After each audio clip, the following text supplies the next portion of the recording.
Easing is an animation term that means slowing down or speeding up an animation at a particular time.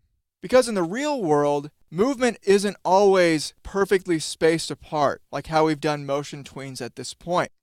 So using easing, we can speed up or slow down animations and give more life to them. So let's take a look at the sun animation that I have here on the stage.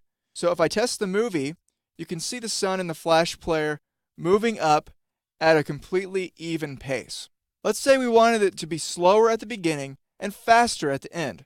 One way to apply easing is through the Properties panel. To do that, select the tween in the timeline, and then go to the Ease section in the Properties panel.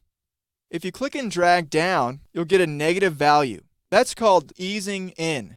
Easing in slows the animation at the beginning, and it goes faster at the end. Easing out is what you get when you have a positive value. That's a slower animation at the end and faster at the beginning.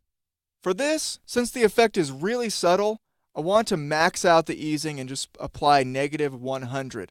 So I'm applying easing in, and the animation has updated. Let's take a look at this in the Flash player to see the animation moving slow at the beginning and faster at the end. So notice the sun takes a few seconds to come up, and then it starts moving more quickly toward the end.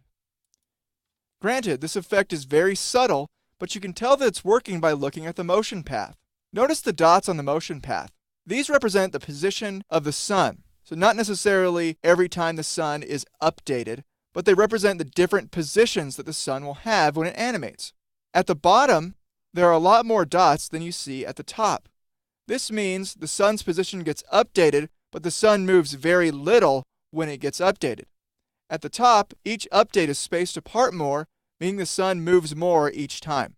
You can apply easing in the Properties panel by selecting a tween and then going to the Easing section.